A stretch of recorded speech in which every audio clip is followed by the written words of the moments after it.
રાજકોટમાંથી એક દિલ ધડકાવતી અને ચોંકાવનારી ઘટના સામે આવી છે, જ્યાં સગા બનેવીએ પોતાની જ સાડી સાથે લાખો રૂપિયાની છેતરપિંડી કરી હોવાનું સામે આવ્યું છે।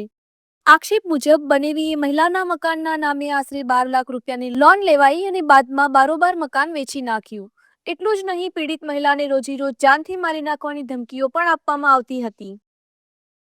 લાંબા સમયથી માનસિક અને આર્થિક ત્રાસ સહન કરતી મહિલા આખરે કંટાળી ગઈ અને પોતાના માસૂમ બાળકો સાથે રાજકોટ કમિશનર ઓફિસે પહોંચી ન્યાય માટે અરજી કરી છે। મહિલાનો આક્ષેપ છે કે જો તેને ન્યાય નહીં મળે તો તે પોતાના બાળકો સાથે આત્મહત્યાનો રસ્તો અપનાવવા મજબૂર થશે। હાલ સમગ્ર મામલે તંત્રનું ધ્યાન દોરાયું છે અને હવે પોલીસ દ્વારા શું કાર્યવાહી થાય છે તે જોવાનું રહેશે। મારું નામ નરગીસ સંધી છે। હું રહું છું રેલનગર શ્યામજી કૃષ્ણ વર્મા ટાઉનશીપમાં।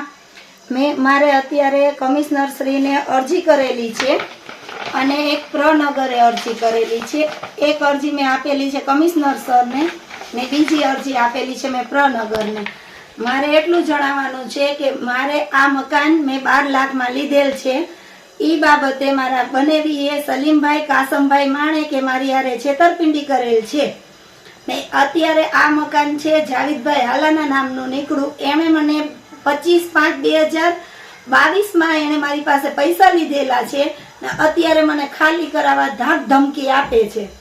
તો મારે કમિશનર સરને એટલું કહેવા વિનંતી કે મને આ પરત રકમ અપાવો, નહીં તો આ મકાનને છે ને મને દસ્તાવેજ અપાવો।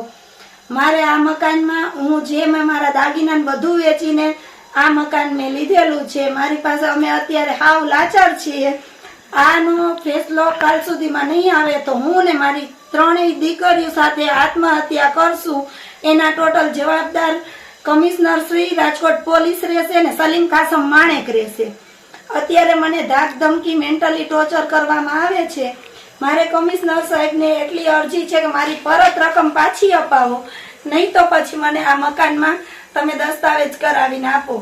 મારી જાનનું જોખમ છે। વારવાર મને ધમકીઓ આપે છે, ઘરે ખાલી કરવા માટેથી ધમકીઓ આપે છે। જાવેદભાઈ હાલા, સલીમભાઈ કાસમભાઈ માણેક બધી રીતે મને ટોર્ચર કરવામાં આવે છે। મારી છોકરીઓને સ્કૂલ નથી મોકલી શકતી, મને હેરાન કરવામાં આવે છે।